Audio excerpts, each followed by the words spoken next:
project that I created for Bonnie's Lace Challenge, and I'll put a link to the challenge video in the description box below. But it's a pretty simple challenge. It's just making something with 3 different kinds of laces. And there are lots of opportunities for you to enter the giveaway with multiple entries.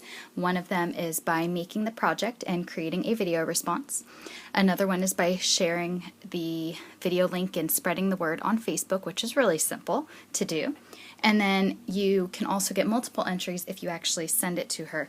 And if you are planning to send it to her, she does love shabby chic and creams and pinks and whites and things like that. So just keep that in mind for your project. But I was really inspired to make something for Bonnie. I just had to wait a little while before I actually created it because I've been just swamped as always. I always say that, but I don't know that there's ever a time when I'm not swamped. So anyway, I was able to sit down this weekend and create it for her, and I had a lot of fun doing it. So let me go ahead and explain what it is. I know it's kind of hard to get everything in camera. I may have to pick you up in a minute, but this is an altered spool, and this was actually a spool that I had lace on in my shop, and I used the last bit of lace a few days ago, and I hung on to this because I knew I would probably want to use it for something. I just hated to throw it away because it was like an old spool, like a vintage spool, and I just thought it was really neat. So anyway, I went ahead and gessoed the whole thing, and then I covered the middle part with paper, and then this outside part I did not cover with paper just because I didn't really think you would see it, so I opted to cover it with laces, which I thought was a better idea, and this is where I used a majority of the laces was covering the actual spool. I used one lace here. You can kind of see behind the laces I have wrapped around it. There's like a lace glued on, and then down here I have a few different laces as well. I have a doily. This is one of the beautiful doilies I got from Bonnie, and to make this stable, I added the rosettes on the bottom. That was just for decoration though, that wasn't for stability. And on top of the rosettes I put a few pieces of chipboard that I cut into squares, and that's kind of holding down the bottom and making it stable. And then I adhered quite a bit of glue to hold the doily on, just to give it like a nice clean finish on the bottom. So it is not top heavy. Luckily it should not fall over, and the chipboard really gave it the stability. So if you're thinking of doing something like this, I would definitely add that to the bottom. And then I just covered it with laces. So like I said, I used very little paper on this. The only paper I really used was I covered the spool, and then I covered it with lace. So you can't even really see the paper anymore, but it just is like a little bit of pink showing through. And then to decorate this, I used just a ton of wild orchid craft flowers that I had in my stash, and I also used a couple from the Paper Studio. And I have a cameo here from Marley. I have a vintage button, a fabric covered button, and then some little resin pieces. And then if you look on the back, you can just kind of see what I did with the laces. And I have the rosette trims here, which I cut them in half and just kind of spread them apart to make it look like one huge rosette. I also have a pink lace that I just kind of ruffled around.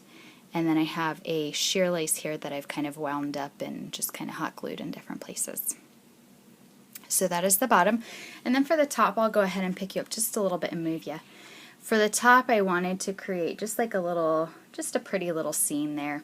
And these are some different flowers that I had in my stash. A couple of these are from Petaloo, and then the rest are from Wild Orchid Crafts. And then this one is from Prima, and I've had it in my stash for a while, and this was actually a bigger flower. It had tulle all around it, but the color didn't match the rest, so I cut that part off. I love to put hanging charms on my projects. It's one of my favorite things. I just love how fun and pretty it looks. And I didn't want to hang too much off of this because it has the lace hung around it, and if she wants to actually use it, I didn't want the charm to get in the way, so I thought this was like perfect, and I've had this in my hoard stash. There's a pink and purple one of these, and I've been hoarding them, so I decided to use the pink one on Bonnie's. And then this beautiful stick pin here, this was a gift from Natasha, and she made me these beautiful stick pins for my birthday a couple months back, and I decided to use this one because it went so well with the project, and I decided to use it even though I wanted to keep it forever. And then I have just a spool here with some vintage pearl trim wound around it. And Then the back, I didn't really do a whole lot to the back because, you know, it's the back, but I didn't want it to be unfinished, so I just kind of glued some flowers back here to cover up the glue that was here. And across here I have just a braided trim from Joann's, I think, and another beautiful doily from Bonnie. And then around the middle section, oh, and I didn't do anything to the top here, it's just gessoed because I just didn't want it to get in the way. I thought of having something like hanging down, but I just didn't want it to get it in the way of, you know, the functionality of this piece. So around it I've wound some vintage laces, and these are just from, you know, various places, and most of them are from my stash. This one I think I have in the shop, and I had quite a bit of it, so I shared some with Bonnie. This one was in my stash. It's like a dainty ruffled vintage trim. This one is really pretty. It's like a crocheted heart trim. And then this one is new. I actually will have it in my shop eventually, but it's just kind of sitting here right now until I decide to photograph it. It's a vintage pink lace, and it's so pretty. It's just like a pink ruffled lace, and I went ahead and wound a bunch around here for her. So I really hope that she likes this project. And again, this was for Bonnie's Lace Challenge, and I'll put a link in the description box to her video. I hope you guys will play along. It's really fun. And Bonnie, when you get this, be careful. I am sending it to you, but be careful because I have these held with stick pins, and I tried to angle them so that the stick pins aren't sticking out. But just be careful because, you know, they could get jostled around in shipping, and I don't want you to prick yourself. So that's my project, guys. I hope you like it, and please go check out Bonnie's channel. I'll see you guys soon. Bye.